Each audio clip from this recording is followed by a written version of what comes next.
하나님 아버지, 오늘도 기도 자리로 부르시는 은혜 감사합니다. 주님 생명 되시기에 또 우리에게 호흡 주셨기에 또 하루가 주어짐을 믿습니다.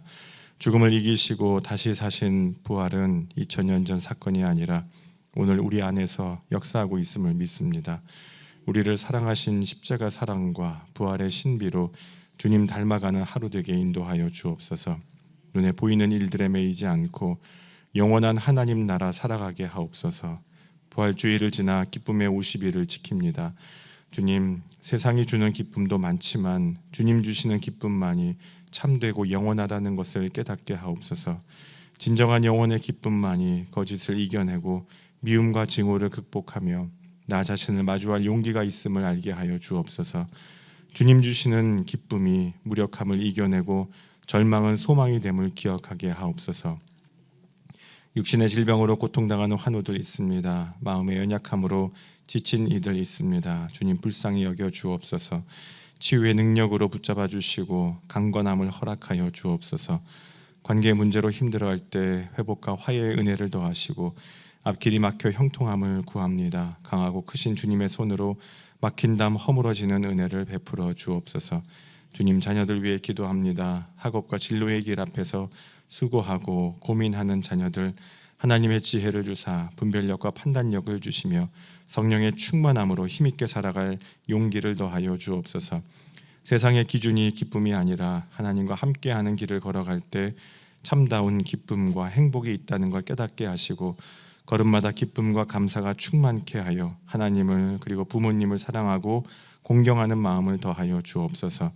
멀리 떨어져 있는 가족들, 자녀들 몸으로 함께하지 못하지만 오늘도 영으로 동행하시는 주님께서 친히 안내자와 보호자가 되어 주옵소서. 오늘도 성도들 삶의 자리마다 영으로 함께하여 주시고 가정마다 평안과 그리고 일터마다 형통을 더하시며 전쟁은 속히 멈추고 주님 이 땅에 주님 주신 평화가 고통으로 신음하는 땅에 임할 수 있도록 오늘도 함께하여 주옵소서. 이 모든 말씀 예수님 이름으로 기도합니다. 아멘. 오늘 아침 우리에게 주시는 말씀은 요한복음 21장 1절에서 14절 말씀입니다. 요한복음 21장 1절에서 14절 말씀입니다. 한 절씩 교독하겠습니다. 요한복음 21장 1절에서 14절입니다. 그 후에 예수께서 디베랴 호수에서 또 제자들에게 자기를 나타내셨으니 나타내신 일은 이러하니라. 시몬 베드로와 디두모라 하는 도마와 갈릴리 가나 사람 나다나엘과 세베대의 아들들과 또 다른 제자 둘이 함께 있더니 시몬 베드로가 나는 물고기 잡으러 가노라 하니 그들이 우리도 함께 가겠다 하고 나가서 배에 올랐으나 그날 밤에 아무것도 잡지 못하였더니 제자들이 예수이신 줄 알지 못하는지라. 예수께서 이르시되 얘들아 너희에게 고기가 있느냐 대답하되 없나이다. 이르시되 그물을 배 오른편에 던지라 그리하면 잡으리라 하시니 이에 던졌더니 물고기가 많아 그물을 들 수 없더라. 예수께서 사랑하시는 그 제자가 베드로에게 이르되 주님이시라 하니 시몬 베드로가 벗고 있다가 주님이라 하는 말을 듣고 겉옷을 두른 후에 바다로 뛰어내리더라. 다른 제자들은 육지에서 거리가 불과 한 50칸쯤 되므로 작은 배를 타고 물고기 든 그물을 끌고 와서 육지에 올라보니 숯불이 있는데 그 위에 생선이 놓였고 떡도 있더라.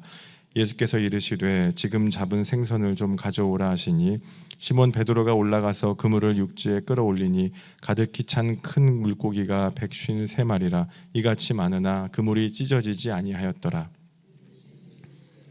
조반을 먹으라 하시니 제자들이 주님이신 줄 아는 고로 당신이 누구냐 감히 묻는 자가 없더라. 예수께서 가셔서 떡을 가져다가 그들에게 주시고 생선도 그와 같이 하시니라. 이것은 예수께서 죽은 자 가운데서 살아나신 후에 제자들에게 나타나신 것이라. 아멘. 오늘 본문은 요한복음 마지막 내용입니다. 제자들을 다시 제자로 부르시고 사명을 맡기시는 그런 장면입니다. 우리가 실패할 때가 있습니다. 기대나 계획대로 일이 되지 않을 때도 있죠. 자기 계획이 자기 기준이 높은 사람이라면 거기서 오는 허탈감 또 절망이 굉장히 클 수도 있습니다. 그런데 우리 신앙은 넘어져 있는 자리, 그 자리에서 더 성장하고 성숙하게 됩니다. 예수님 잡혀가시고 베드로는 예수님 모른다고 3번을 부인합니다. 오늘 밤 달리기 울리기 전에 내가 3번 나를 부인하리라 분명히 말씀하셨는데 베드로는 내가 그럴 리가 없지 이렇게 생각했을지도 모릅니다. 그리고 베드로 또 제자들 부활하신 주님을 만나게 됩니다. 예수님은 제자들에게 약속하신 것을 기다려라 이렇게 말씀을 하십니다. 그래서 이 본문은 부활하신 예수님을 지금 만나지 못했기 때문에 갈릴리로 간 게 아니고요. 부활하신 예수님이 기다리라 하신 그 예수님을 만나려고 갈릴리로 가서 기다리고 있는 내용입니다. 마가복음 16장 7절 말씀에 보면 가서 그의 제자들과 베드로에게 이르기를 예수께서 너희보다 먼저 갈릴리로 가시나니 전에 너희에게 말씀하신 대로 너희가 거기서 배우리라 하신지라. 그래서 갈릴리로 갔습니다. 예수님도 만나고 또 생계 문제도 해결하고 또 무료함도 달랠 겸 잠시 업으로 돌아가 지금 물고기를 잡고 있는 그런 장면을 보여주고 있는 거죠. 그래서 2절에 예루살렘에서 갈릴리로 간 6명의 제자들이 있습니다. 이들에게 베드로는 물고기 잡으러 가겠다 이렇게 말하죠. 베드로와 예수님의 이야기가 이제 시작이 됩니다. 3절 말씀 다시 같이 읽어볼까요? 시몬 베드로가 나는 물고기 잡으러 가노라 하니 그들이 우리도 함께 가겠다 하고 나가서 배에 올랐으나 그날 밤에 아무것도 잡지 못하였더니 나는 물고기 잡으러 가노라. 그리고 베드로가 물고기 잡으러 갑니다. 근데 베드로는 어부잖아요. 어부를 아주 오랫동안 잔뼈 굵은 사람입니다. 그런데 한 마리도 잡지 못합니다. 물고기 잡는 일에 이날 실패합니다. 이 사건이 어떤 사건을 떠올리게 하죠. 아무튼 성경은 그날 밤에 아무것도 잡지 못하였더니 하는 말을 의미 없이 기록하지는 않았을 겁니다. 실패한 베드로의 모습을 겹쳐 보여주고 있습니다. 예수님을 모른다고 부인했던 베드로, 또 그리고 어부였던 베드로, 자신만만했지만 한 마리도 잡지 못하고 허탕을 칩니다. 말씀을 순종하여 그물을 내리자 그물이 찢어질 정도로 물고기가 잡히게 됩니다. 이 말씀은 베드로가 처음 예수님께 부름 받았을 때 그 모습을 다시 우리에게 연상하게 됩니다. 연상시킵니다. 누가복음 5장 4절 말씀인데요. 말씀을 마치시고 시몬에게 이르시되 깊은 데로 가서 그물을 내려 고기를 잡으라. 예수님 그 말씀을 하셨죠. 이 말씀은 누가복음에만 기록이 되어 있습니다.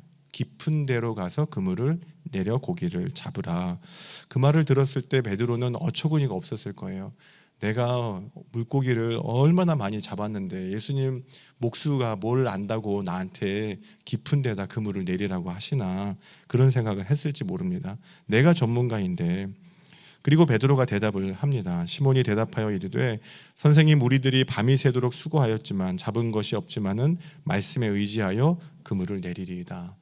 깊은 데로 가서 고기를 잡으라. 주님 지금까지 너무 힘들고 피곤합니다. 이제 그만하고 싶습니다. 더 해봐야 안 잡힐 게 뻔합니다. 이제 그만하겠습니다. 어쩌면 그렇게 이야기하고 싶었을지 모릅니다. 그렇게 말하는 게 당연하죠. 우리에게 물어보신다고 해도 우리도 그렇게 말할지 모릅니다. 근데 예수님께서 그물을 내리라고 하시는 곳은 깊은 데였습니다. 깊은 데. 지금 물고기를 잡을 수 있는 정확한 지점을 말씀하신 게 아니라 이 깊은 데는 시면을 말합니다. 그러니까 예수님께서 마치 쪽집게처럼 그런 장소를 집어주신 게 아니라 그냥 바닥을 알 수 없는 저기 보이지 않는 곳에 그물을 내려보라는 겁니다.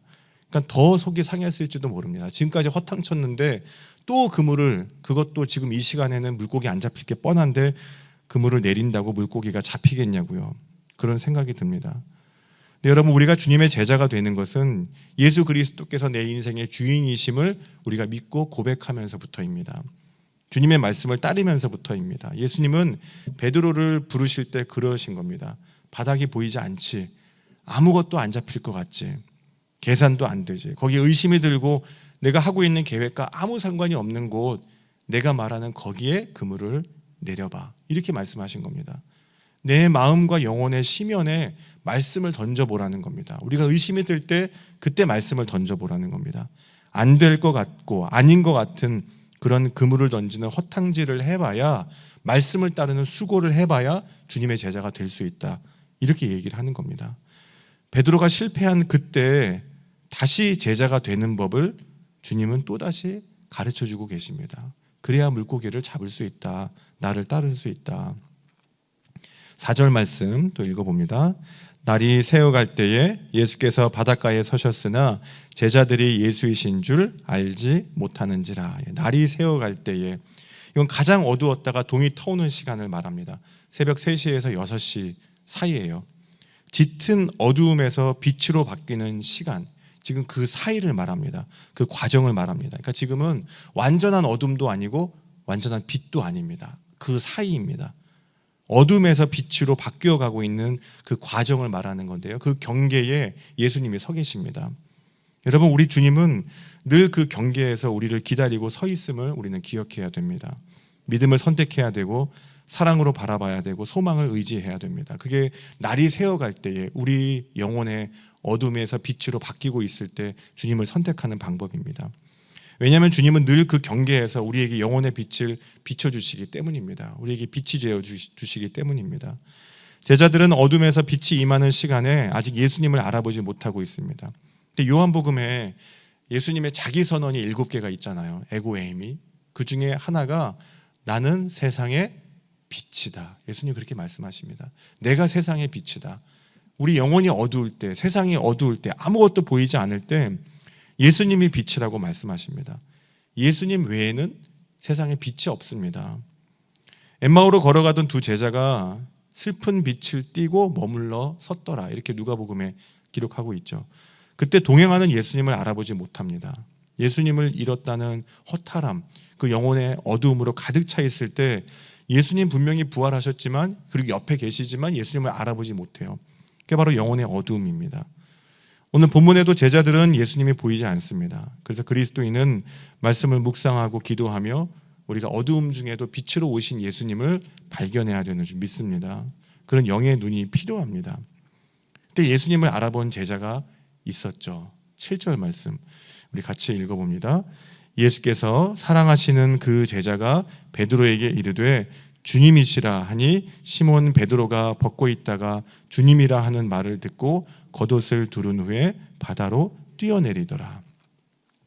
아주 재밌는 장면이에요. 예수님을 먼저 알아본 건 사랑하시는 제자였어요. 요한입니다. 예수님이다 알아봅니다.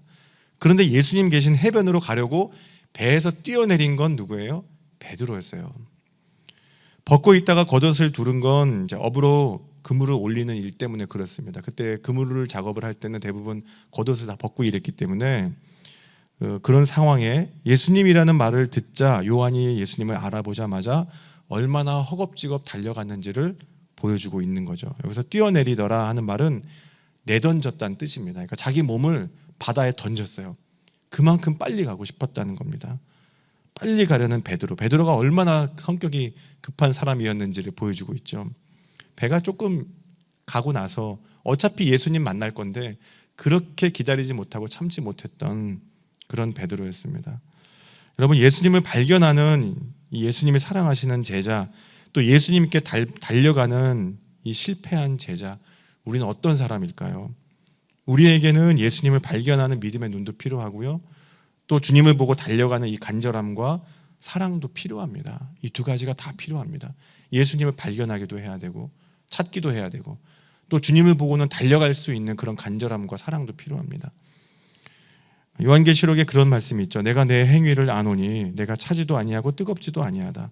차든지 뜨겁든지 하라. 미지근하면 내 입에서 토하여 내치리라.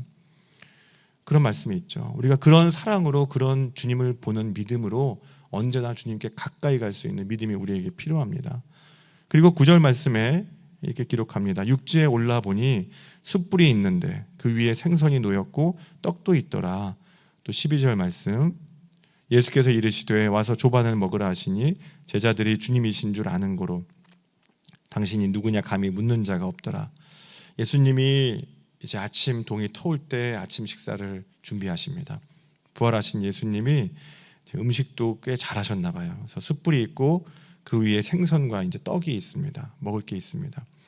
근데 베드로는 예수님이 차려놓은 식사 자리를 볼 때 그걸 보자 가슴 아픈 기억이 떠오릅니다. 왜냐하면 숯불 때문에 그렇죠.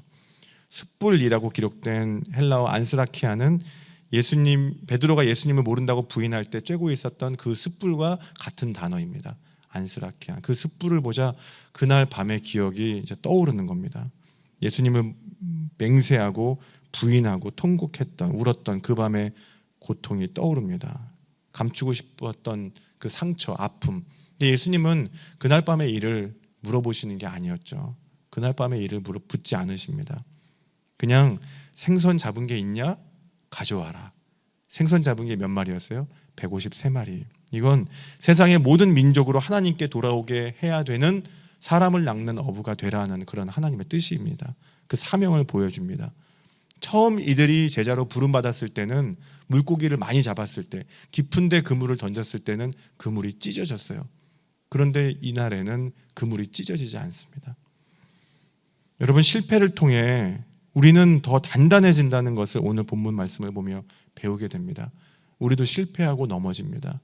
신앙의 연수가 쌓여가지만 또 실패할 때도 있습니다. 근데 중요한 건 주님께서 그때 다시 끊임없이 우리를 불러주신다는 겁니다. 그물을 찢어지지만 다시 찢어지지 않도록 도와주시는 하나님의 도우심이 있습니다. 십자가 없이는 부활이 없는 것처럼 제자들에게도 다시 사명을 주십니다. 베드로에게는 아직 죄책감이 있고 상처가 있습니다. 하지만 그것을 직면하고 그리고 먹이시고 격려하시고 위로하시고 입히시고 먹이시는 예수님의 사랑을 경험하게 하십니다.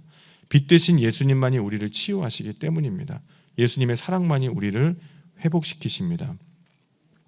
그래서 주님은 사랑하는 제자 베드로에게 다시 은혜를 베풀어 주셔서 실패를 기억하게 하시는 게 아니라 캄캄한 이 갈릴리 호숫가에서 환한 아침을 함께 맞이하십니다. 밥상을 차려 베드로를 먹이십니다. 그래서 회복은 주님으로부터 시작한다는 걸 우리는 다시 한번 깨닫게 됩니다. 실패의 자리에서 주님을 향해 달려가는 이 간절함을 품고 사랑으로 격려해 주시는 주님이 오늘도 저와 여러분들과 함께 하십니다. 그 주님이 계신다는 걸 기억하며 주님이 포기하지 않으시기 때문에 어떤 실패와 어려움이 있을지라도 내 안에 영으로 동행하시는 그 주님 때문에 오늘도 기쁨과 믿음으로 주님 붙잡고 나아가는 복된 날 되시길 간절히 축원합니다. 함께 기도하겠습니다. 살아계신 하나님 아버지, 오늘도 주님 바라보며 나아갑니다. 주님과의 만남이 복인 줄 믿습니다. 주님께서 우리의 인생을 새롭게 하시는 줄 믿습니다. 주님, 그 부활의 능력 믿으며 나아가오니 넘어진 자리에서 일어날 힘이 없을 때, 문제와 무기력에 빠져 있을 때 주님 주시는 은혜 안에서 우리 인생 발걸음 아버지께서 주시는 새 힘 더하여 주옵소서. 오늘도 동행하셔서 십자가 사랑으로, 십자가 구원으로 붙잡아 주시고 삶의 자리에 함께 하심을 기억하도록 성령님 동행하여 주옵소서. 이제는 우리 구주 예수 그리스도의 은혜와 하나님 아버지의 한량없는 사랑하심과 그리고 동행하시는 성령님의 인도하심이 기도로 하루를 시작하는 모든 믿음의 가족들 위해 이제와 영원히 함께 하시기를 간절히 축원하옵나이다. 아멘.